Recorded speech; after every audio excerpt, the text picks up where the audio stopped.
बोले श्री प्राणनाथ प्यारे की जय, श्री शंकर महाराज की जय, श्री पंचाम सर्व सुंदर साथ की प्रथम लागू दो चरण को धनिये ने छुड़ायो लाख तले लाया मेरे जीवन तीन पाँव तले पड़ी धनी नजर खोलो पवन वालो मेरे जीव के ही श्री मामति चाहे चरण को कर मन सा वाचा कर मन आयो बैठो मेरे जीव के ही मेरे जीव के ही बोले श्री प्राणनाथ प्यारे श्री गुरु महाराज की श्री जुगलदास जी महाराज सुंदर साजी चलते हैं हम अपने की तरफ को। जुगलदास जी महाराज जी वर्णन कर रहे हैं मोल मिलावे का कि किस तरह से हम सखियां तीन कतारों में बैठी हुई हैं और किस तरह से हम अलग अलग खांचों में दारिम की कलियों की भांति सो गए। अब इससे आगे महाराज जी क्या कह रहे हैं कि जैसे हम सखियां बैठी हैं तो यहाँ पर जो हमारी अणु और अनुमात्र सकल चीजें जो सबके अंदर दसों दिशाओं में मीठे मासूक झिलमिला सबके अंदर राजी महाराज जी की ही झलक उनका ही नूर प्रकाशित हो रहा है। और 64 थंब चबूतरा से 60 मंदिरों के तले 64 थंब चबूतरा से 60 मंदिरों के तले जवेरों की पुतलियां और 60 मंदिरों के भीतर जो 2 गलियां आई है 3 गलियों में जवेरों की पुतलियां हैं। अब ध्यान देना, अब 64 थंबों से नीचे उतर 64 थंब चबूतरा से 60 मंदिरों के तले नीचे आ जाओ मंदिर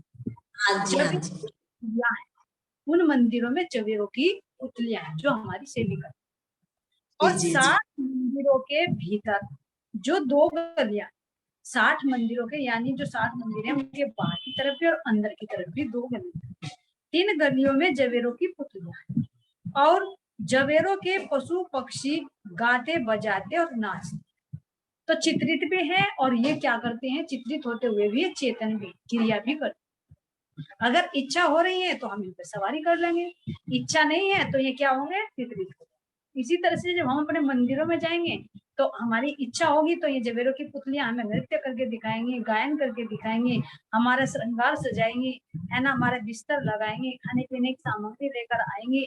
और अगर नहीं इच्छा है तो वे स्टैचू बनकर खड़ी हो जाएंगे, है ना।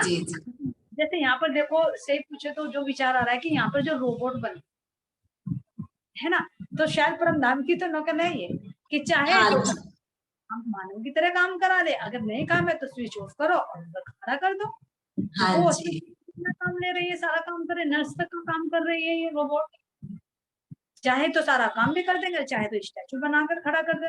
तो ऐसे हमारे जवेरों की पुतली चाहे तो उसको हम स्थिर कर दे और चाहे तो हम स्थिर कर ले।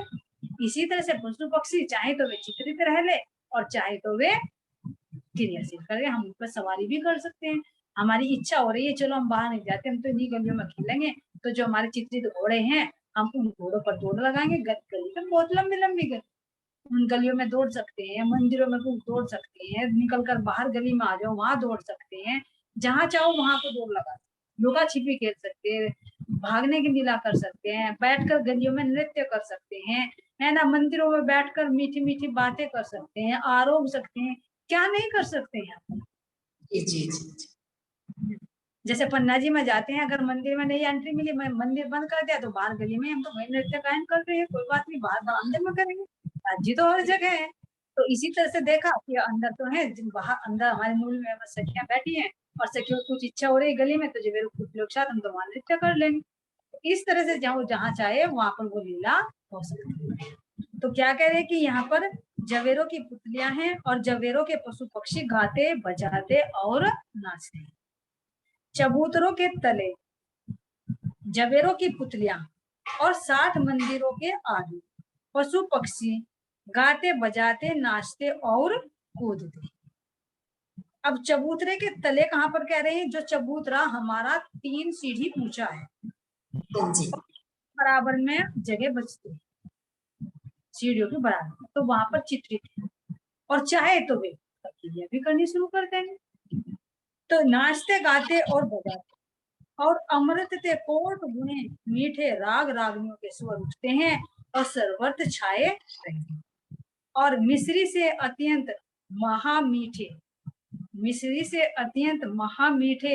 सब तरफ स्वर्ण डोरे बंधे और दम दम पल पल अमृत ते मीठी अत्यंत महापैनी तान टूटत है। तीन तान टूटने से जड़ पशु पक्षी के सिर झूम।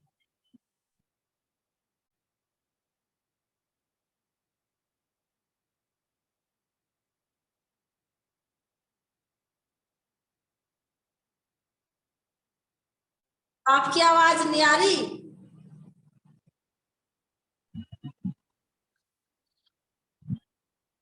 है ना? तो और जवेरों के पशु पक्षी नाते गाजते और बजाते हैं। और क्या कह रहे हैं? अमृत ते कोट गुने मीठे राग रागनियों के स्वर उठते हैं सो सर्वत्र छाए रहे। और अत्यंत और मिस्री से अत्यंत महामीठे सब तरफ सुवर्ण डोरे बंधे हुए हैं और दम दम पल पर अमृत ते मीठे अत्यंत महापैनी तान टूटते हैं। इन तान टूटने से जड़ पशु पक्षियों के सिर झूम। तो कह रहे हैं कि जो चित्रित है ना, जैसे भी चबूतरे के नीचे बताए, तो चबूतरे के नीचे कहाँ पर? जहाँ पर वो दीवार उठती है, जैसे हमारे रंगमहल की दीवार उठती है ना, वो ऊंचा चबूतरा बराबर में हमारे नीचे उठती है, जिसको पिठोर। तो ऐसे हमारे चबूतरे की तो पिठोर है, तो वहां पर चित्रित है। तो जो पशु पक्षी गाते हैं बजाते हैं, तो वे जो चित्रित है उनकी भी गर्दन हिलने लगती है, वे भी झूमने लगते हैं। क्यों? क्योंकि वो भी चेतन है। तो ऐसे लगता है कि जैसे सोया हुआ भी वो उस मस्ती में झूमने लगा। तो वो चित्रित तो शोभा के लिए, नहीं तो सब कुछ वहां पर क्या है? चेतन है। वो जड़ कहकर वर्णन किया गया, लेकिन जड़ नहीं है, वो सब और थंब कठेड़ा दर दीवार। अब देखना इसको क्या कह रहे? थंब है, कठेड़ा है, दर मैंने दरवाजा, और दीवार, सब घूम रहे हैं मस्ती में, सब झूम रहे हैं।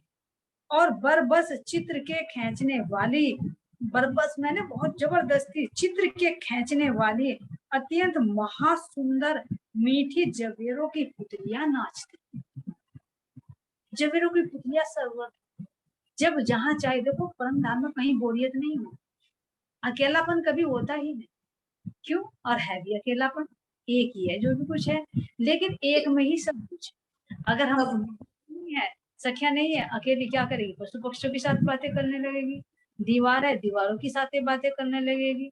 चंद्रमा है, चंद्रमा पर फूल पत्तियां बनी है, पशु पक्षी बने हैं, क्योंकि वे भी सारी भाषाएं बोलते हैं, उनसे बातें करने लगेगी। तो परम धाम में कोई बोरियत या कोई अकेलापन नहीं होगा। जब जहाँ चाहे जैसा आनंद वहां पर प्राप्त कर सकते हैं। दीवार घूमत है और बरबस चित्र के खींचने वाली महात्यंत सुंदर मीठी जवेरों की पुतलियां नाचत है। को पुतलियां थम्बन सो टिकी खड़ी। अब ध्यान देखना, जो हमारे थंब है, ये मूल मिलावे की शोभा पर ध्यान नहीं गया था, इनका नहीं पता है कैसे थंब है। पहले 4 पहल के, फिर 8 पहल, फिर 16, फिर और 4। तो हमने थंबों की शोभा को देखा, लेकिन महाराज जी कह रहे हैं कि इनसे लगी हुई कठपुतलियां भी तो खड़ी हैं, जवेरों की पुतलियां। कोई कलश लिए खड़ी है, कोई ऐसे नृत्य कर रही है, कोई ऐसे नाचती हुई खड़ी है, कोई ऐसे खड़ी है, कोई ऐसे स्वागत करती खड़ी हुई है, ऐसे थंबों से सहारा लेकर। हाँ जी, इनका नहीं पता है ना? देखो, जवेरों की पुतलियों पर तो ध्यान ही नहीं गया कि मूल मिला में जवेरों की पुतलियां है हमारी। ना जी, आज तक नहीं पता है ना? तो कितनी बारीकी से वर्णन किया है कि जवेरों की पुतलियां नाचत हैं वो पुतलियां तो थंबन से टिकी खड़ी है, थंबन का सहारा लेकर। तो कितने एक्टिव में, कितने स्टैंड में खड़ी होंगी वे। हाँ कोई जी। पैर को मोड़कर, देखो यहाँ भी चित्र देखो, कितने सुंदर सुंदर चित्र बना देते हैं, है ना। कोई दीवारों से टिकी खड़ी है, जो हमारे मंदिरों की दीवार आई है उन पर बनी हुई है।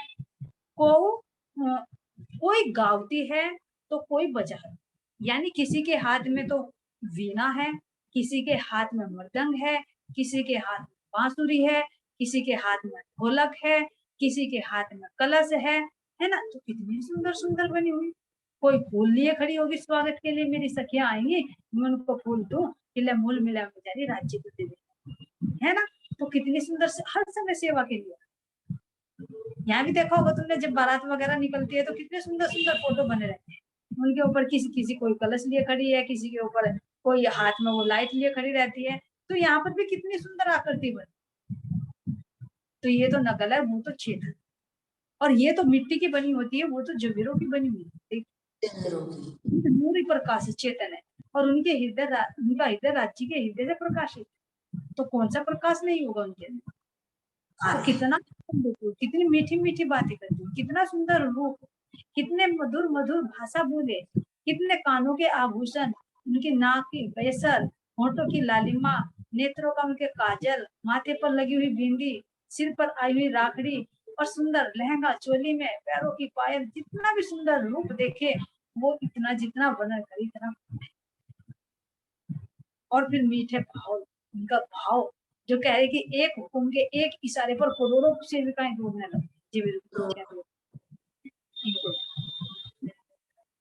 तो कह रहे हैं कि को तो गाती है तो कितने मीठे स्वर में गाएगी, स्वागत करेंगी।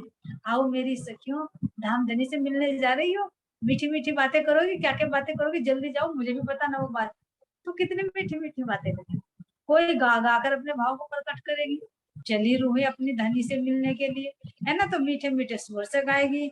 और कोई कोई तो ताल दे देकर नाचती है, नाच नाच कर हमारा मन बहलाती है, हमें आनंदित कर, और परिक्रमा करती फिरती है। कहा मूल मिलावे की गली। हाँ जी। कितनी बार मूल मिलावे वो, लेकिन क्या कभी शोभा देखी? जी ना ना, लोग घूमते हैं, लोग कहते हैं कि मूल मिला में सूरत राखी, लेकिन इन बारीकियों पर ध्यान नहीं गया, नहीं गए, है ना।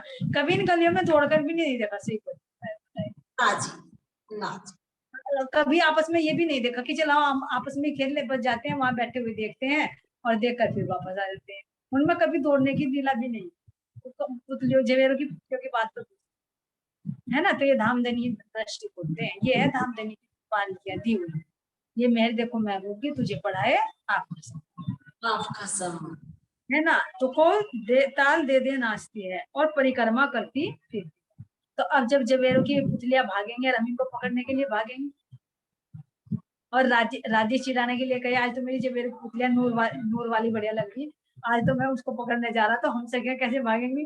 अरे पुतलियां, है ना, मेरे धनी को ले गई तो हम कैसे भागकर पकड़ेंगे, कि नहीं मैं वाला जी को पकड़ लूं, पुतलियां कैसे पकड़ेंगी। लेकिन पुतलियां भी तो हमारा ही रूप है, कोई अलग नहीं है, लेकिन आनंद के लिए लीला।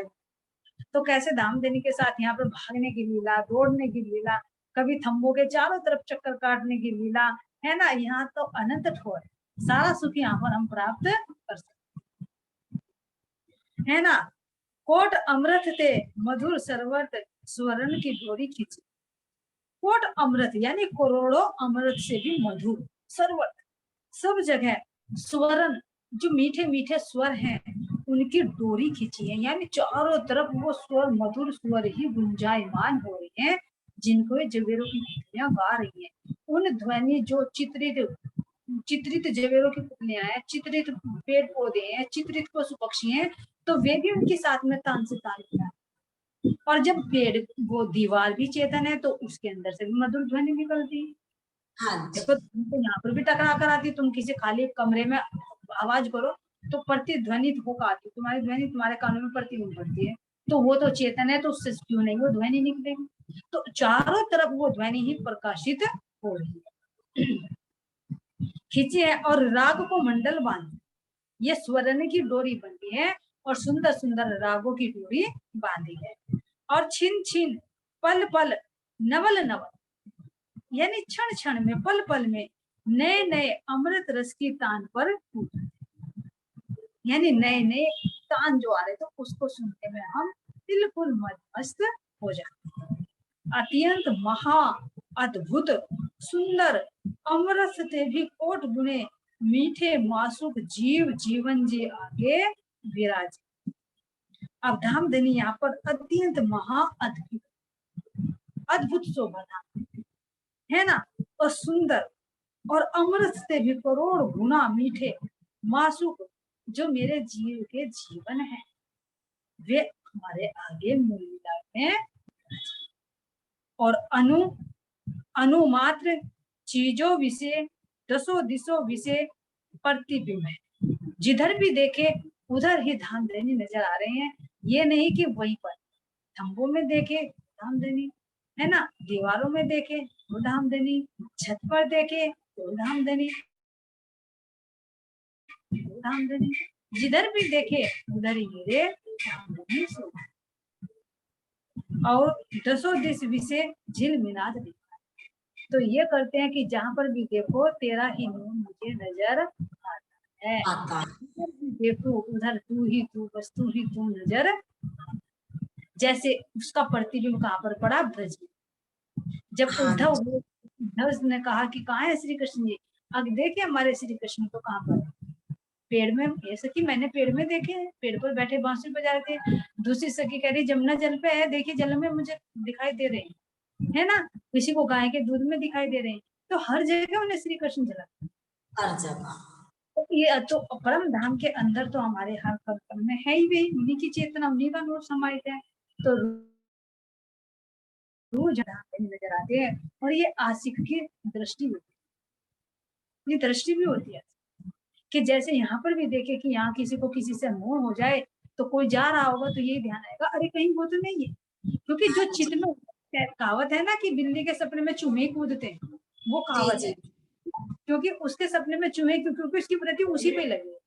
तो जिसकी वृत्ति जिससे जुड़ी रहेगी उसके सब उसे वो ही नजर आएगा, कि जो जिस किसी को भी देखेगी तो वही नजर आएगा, कहीं वो तो नहीं, कहीं वो तो नहीं। तो जो चित्त में होता है वही सामने नजर। जो पहले भी बोला था कि कहते हैं कि हमारी दृष्टि का भ्रम हो गया कि तुझे तो हर जगह कोई नजर आता है।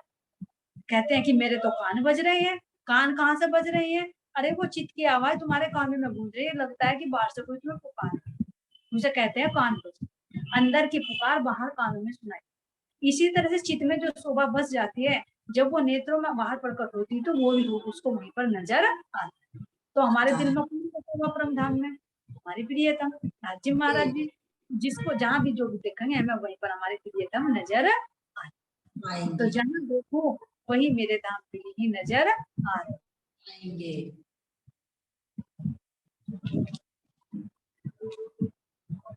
आता है ना एक भजन की, तेरा जलवा कहाँ पर नहीं है, नूर वालों ने देखा तुझे, है ना। उसमें पूरा आता है कि जहाँ जहाँ पर भी है, जहाँ भी देखो मैं तेरा ही जलवा, तेरा ही नजर। तो मैं देखूं जिस और सखीरी सामने मेरे सांवरिया। हाँ, उसमें सब जगह नूर ही नूर आता है ना। हाँ जी, हाँ जी। दिल मिलाप दिखाते हैं। सो दसों दिशा एक, सो दसों दिशा विषय एक अखंड आनंद को सिंधु हिलूरत है। हिलूरत का मतलब हिलोरे लेता है। तो दसों दिशों में एक अखंड आनंद ही अनेक तरह के हिलोरे लेता रहता, कभी वो सेवा के रूप में, तो कभी एक दिली के रूप में, तो कभी इश्क के रूप में, तो कभी वो इल्म के रूप में, कभी वो मिहिर के रूप में। वो ही अखंड आनंद का सागर हिलोरे ले रहा है। ऐसे समय के जुगल जीवन में ऊपर सिर सूरत तुम्हारी के इच्छा रूपी जादू डाल दिया है। वैसे कि बीच ऐसे समय के ऐसे सुंदर माहौल में, ऐसे सुंदर स्थान पर जहां पर नूर ही नूर भरा हुआ है, जुगल जीवन में ऊपर सिर सूरत हमारी, इच्छा रूपी जादू डाल दिया। धामधनी ने अपनी इच्छा हमारे सिर पर, हमारी सूता पर डाल दी है कि जाओ और मिटने वाला खेल देखो। देखिए इतने अखंड आनंद को छोड़कर, उस सिंधु अमृत वाले सिंधु को छोड़कर इस खारे सिंधु कि इसको तुम देखो। सो सूरत तुम्हारी ऐसे अखंड आनंद सिंध से फिसल पड़ी। हमारी सूरत जो उस आनंद में रहती थी, वहां पर जवेरों की पुतलियों के साथ क्रीड़ा करती थी, थम्बो दीवारों के साथ में मीठी मीठी बातें करती थी, प्रियतम के अधरामृत का पान करती थी, सखियां आपस में सब तरह की लीलाएं करती थी, है ना। उसको छोड़कर, उससे यहाँ पर हम फिसल कर इस माया में हम आए। ये कहे मीठे जल को छोड़कर इस खारे कड़वे जल में आकर गिरे, फिसल पड़ी है। और चरकिन का चरकिन जो 14 तबक का सुख है, तिनमें गिर पड़ी। अब देखो विचार, कहा तो हमारा वो अखंड आनंद, जहाँ हमारी इच्छा का दरबार था, और कहा यहाँ इस भवसागर में आ गए जहाँ अपनी इच्छा से कुछ भी नहीं होता। बताओ क्या होता है अपनी इच्छा से? क्या अपनी इच्छा से हम अपना रूप प्राप्त कर सकते हैं? जी भाई मैं हूँ गोरी हो जाऊं, मेरी नाक ऐसी नहीं ऐसी हो जाए, मैं ऐसी नहीं मैं ऐश्वर्य जैसी हो जाऊं, क्या हो सकती हूँ? क्या मेरे अंदर इतना गुण है कि मैं अपने आप को ऊंची पोस्ट पर पहुंचा लूं? क्या मेरी इच्छा है मैं 100 साल जीऊं तो मैं जी सकती हूँ? नहीं, इस शरीर पर भी बस नहीं। मेरी इच्छा से मेरा परिवार, मेरा बच्चे नहीं चलते, बताओ चला सकती हूँ क्या? अपनी इच्छा पर बस हो गए, अपनी इच्छा से कुछ नहीं होता, सब उसके हुक्म से होता है। और वो हमारा दरबार, इच्छा का दरबार, जब चाहे जैसे चाहे वैसे ले सकते हैं, जैसा चाहे वैसा रूप धारण कर लो, जैसा चाहे वैसा वस्त्र पल पल में बदल ले, और यहाँ बदल के दिखा दिए। कोई कुछ कहेगा, कोई कुछ। और पहली बात तो इच्छा पूरी होती है। तो अब ये देखिए कि कैसे इस चिरकिन्मम कैसे है, दोनों का अंतर। पहला तो हमारा इस शरीर पर ही कोई बस नहीं चलता, अपने इच्छाओं पर, मन पर कोई नियंत्रण नहीं है। अगर देखे तो जब जीव के शरीर के वशीभूत होते हैं, अज्ञानता में होते हैं, तो यहाँ पर ना तो हम किसी को अपने अधीन कर सकते हैं, और करना चाहता है कोई दूसरों को अपने अधीन, कि सब मेरे अधीन, मेरा हुक्म चले। तो यही तो लड़ाई का कारण बनता है। कोई किसी के अधीन नहीं रहना चाहता, लेकिन सबको अपने अधीन करना चाहता। हाँ जी, देख लो, बड़े हैं वे बच्चों को अधीन करना चाहेंगे, बच्चे हैं वे अपने से छोटों को अधीन करना चाहेंगे, पशु पक्षियों को अधीन करना चाहेंगे, सबको तोतों को पकड़ पकड़ कर पिंजरे में डाल देंगे, कबूतरों को करेंगे, सबको बंधन में बनाकर अपना अपना स्वार्थ पूर्ति करते। तो कैसा बंधन है? कैसे वहां हम अखंड आनंद में रहते थे, यहाँ कैसे दुख और सुख में जीवन यापन, कैसे हमारे परम धाम का कण कण प्रकाशित है, और यहाँ कैसे सब चीज अंधकार में। बस एक दीपक है जो चमकता है, उसके प्रकाश से प्रकाशित चंद्रमा हो जाता है, जो रात को प्रकाश देता है। इसलिए राज्य महाराज सतगुरु महाराज जी ने कहा कि केवल यहाँ तो 2 ही दीपक नजर आते हैं मुझे, एक सूर्य और एक चंद्र। जी जी जी जी। बाकी तो क्या है, ये काल कोठरी है, अंधेरी काल कोठरी।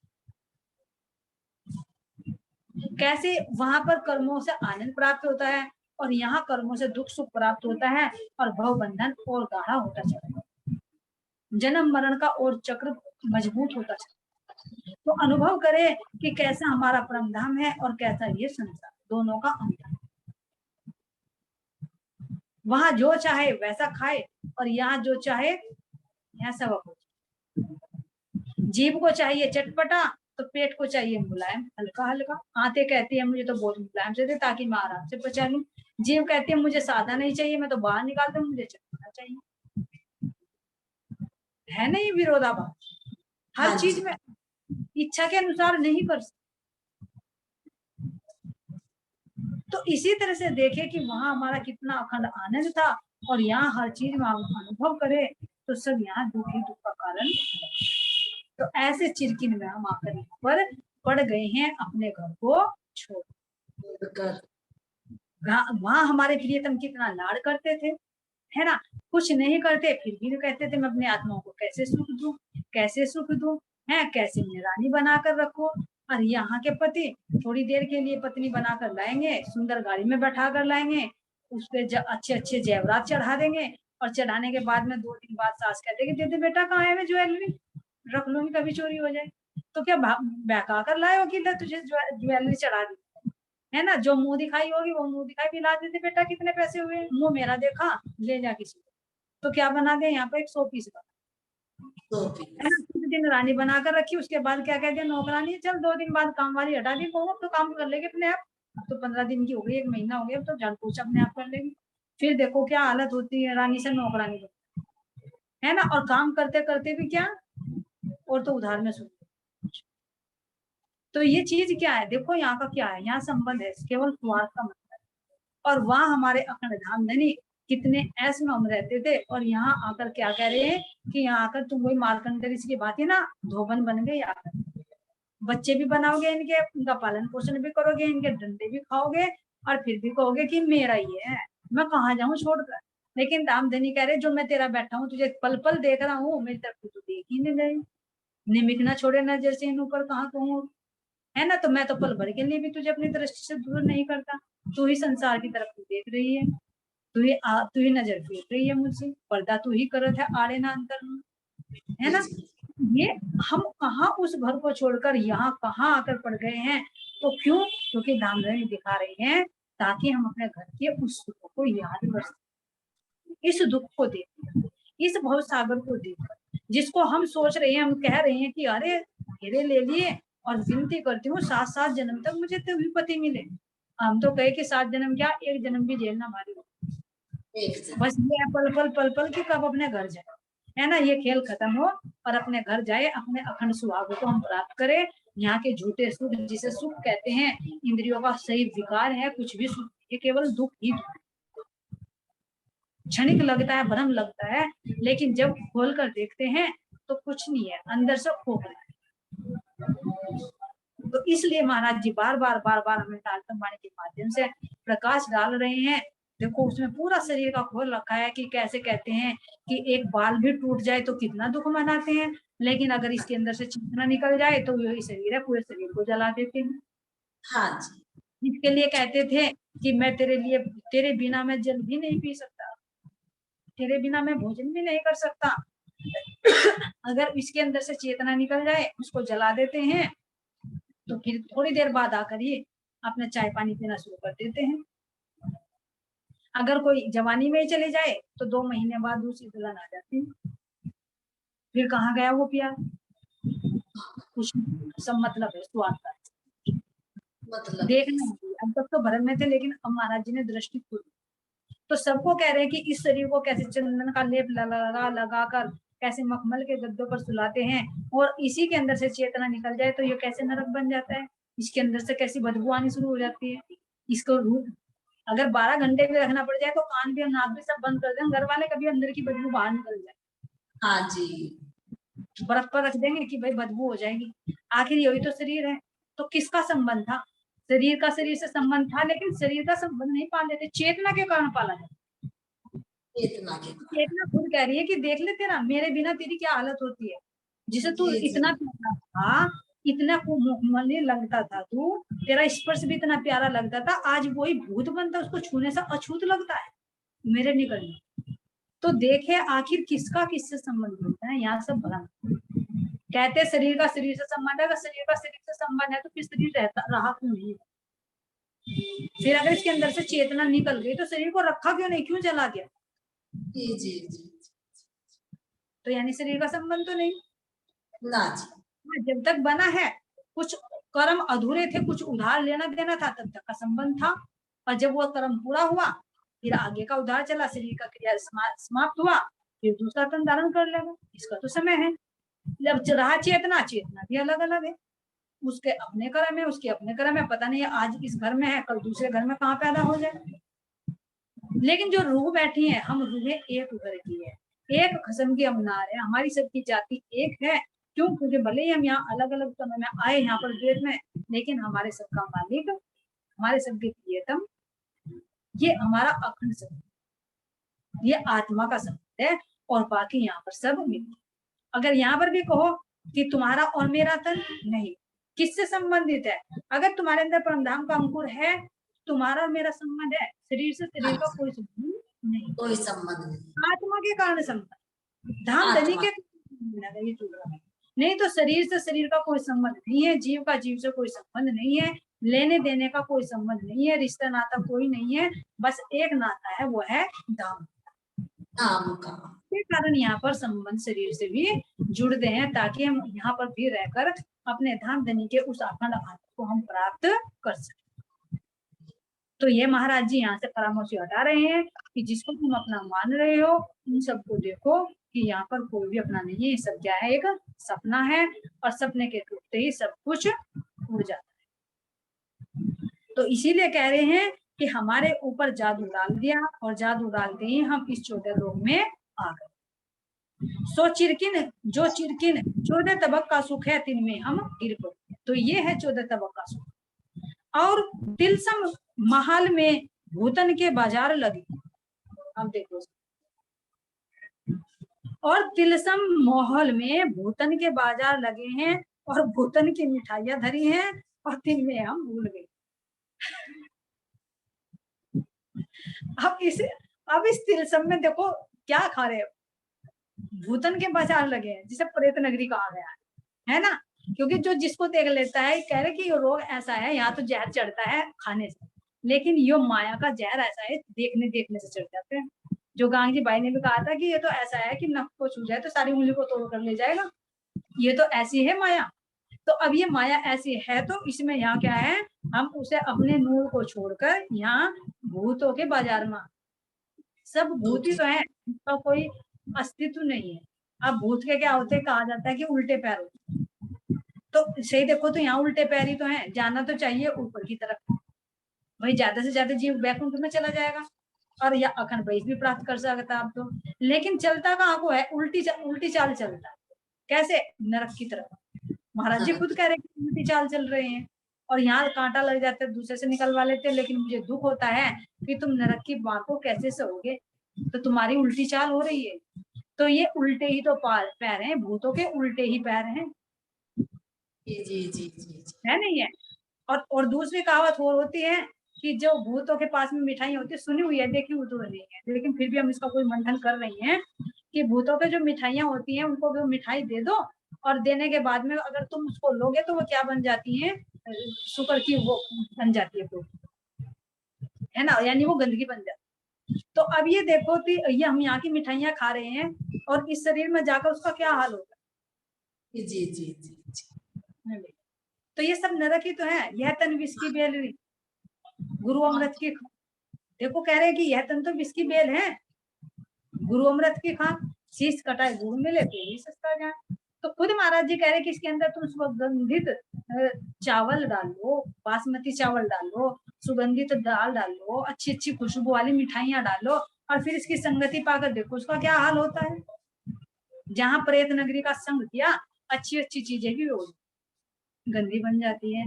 और दूसरी बात देखे कि ये सब महाराज जी कह रहे कि ये सारा विषी तो है, यहाँ का खान पीन सब विषी विष तो है। क्यों? क्योंकि शरीर खाता है, पीता है, मस्ती में सो जाता है, आत्मा की तो जागृति नहीं होती। यहाँ से ज्यादा मीठा खाओगे तो शुगर हो जाएगा, कोलेस्ट्रॉल बढ़ जाएगा, सारी चीज बीमारियां हो जाती है। तो क्या है, ये सारे विकार देने वाली मिठाइयां है, किसकी है, ये प्रेत भूत नगरी है, और भूतों की हम यहाँ पर ये मिठाइयां खा रहे हैं, जो यहाँ के सुख है, यहाँ की इंद्रियों के जो ये सुख हैं। और सुख फिर क्या बनाते हैं, ये भूती तो बना देते हैं, प्रेती तो बना देते हैं। कैसे बना देते हैं? मान लीजिए अगर मरते दम तक, मान लीजिए मुझे कोई प्रकाश ना मिलता, राजी महाराज जी की तरह ना मिलती, सब अपनी मेहर ना करते, तो मैं तो इंद्रियों के विषय में फंसी रहती, और मरते मरते दम तक इंद्रियों की शक्ति तो क्षीण हो जाती, लेकिन इच्छा फिर भी बरकरार रहती। तो फिर मैं सूक्ष्म रूप से, मेरी वृत्ति कभी किसी के पास जा, कभी किसी को परेशान कर, कभी किसी को परेशान कर, अपनी इंद्रियों की मैं तृप्ति करने के लिए परेशान। तो ये प्रेत ही तो बन जाते जिसकी इच्छा अधूरी रहती। और जब जागृति आ जाती है तो जीते जी अपनी इंद्रियों को मार लेता है, उसे जागृत पता चल जाता है कि अरे ये तो प्रेत नगरी है, ये तो प्रेतों की मिठाई है। तो ये प्रेतों की मिठाइयां खा खाकर इंद्रियों के जो विषय हैं, ये प्रेतों की मिठाइयां, इनको खा प्रेत ही तो बन रहे हैं। ये जी, जीव जी, तो इसलिए महाराज जी कह रहे हैं कि तुम इस भूतन के बाजार में आ गए हो, भूतन के यहाँ पर बाजार लगे हैं, भूतन के यहाँ पर मिठाइयां धरी हुई हैं, और इनको खा खा कर तुम भी प्रेत, तुम भी भूत बन गए, और माता पिता भैया बंधु कुटुंब परिवार में उलझ रहे हो। इन सब में तुम उलझ कर यही के काम, क्रोध, ईर्ष्या, द्वेष, लोभ, मोह, राग, ये सब यहाँ की मिठाइयां खा खा कर ना तुम इसी में ही भूत कर और बने हुए। फिर अपनी हिस्ट्री को दो, हाँ, अगर अपने आप की वर्तमान को देखना होता है तो अपने हिस्ट्री को दो। कहा ना कि अपने भविष्य को, सॉरी, अपने भूतकाल को कभी भूलना नहीं चाहिए। अगर कोई बड़े पद पर चला जाए तो अपने भूत को नहीं भूलना चाहिए। क्यों नहीं भूलना चाहिए? क्योंकि अगर भूल गया तो उसके अंदर अहंकार आ जाता है। लेकिन अगर वो अपने बचपन की याद रखेगा, अरे तू कैसा था, आज कैसा, तो वो कभी उसके अंदर अहंकार नहीं। तो अगर हम भी देखें कि हम कैसे थे, हम भी तो इन्हीं कुटुंब परिवार में ही रले हुए थे, जो अगर देखो कितनी थी कि अगर होता है यह दिक्कत मोह के वशीभूत, अगर एक मेरा बच्चा है एक दूसरे, अगर मुझे पता है झगड़ा हो गया, मेरे बच्चे की गलती है, तो मोह के कारण मैं अपने बच्चे की गलती नहीं मानू, दूसरे के कोई मानू, उसे ही कहूंगी नहीं तेरे बेटे की गलती, चाहे मुझे झूठ बोलना हो, चाहे मुकदमा लड़ना हो, नहीं तेरे बच्चे की गलती। तो ये क्या है? मोह। तो मोह के कारण कहाँ जा रहे हो तुम? एक तो अपने बच्चे की गलत सपोर्ट ले रहे हो, आगे वो बड़ा मर्डर भी करेगा। दूसरा तुम आगे चाहे केस भी लड़ लो, उसमें तुम अपना भी पैसा फूकोगे, और अपना भी तुम एक पाप अपने सिर पर लेकर जा रहे हो। आगे तुम्हारे साथ तुम्हारा बच्चा थोड़े जाएगा, उसका न्याय धर्मराज के यहाँ होगा तो कौन भुगतान करेगा? हमें ही करना होगा। तो ये मोह में आकर, अहंकार में आकर, अज्ञानता के वशीभूत होकर कितने अवगुण होते हैं। ये देखिए जीव करता है, तो इसको हम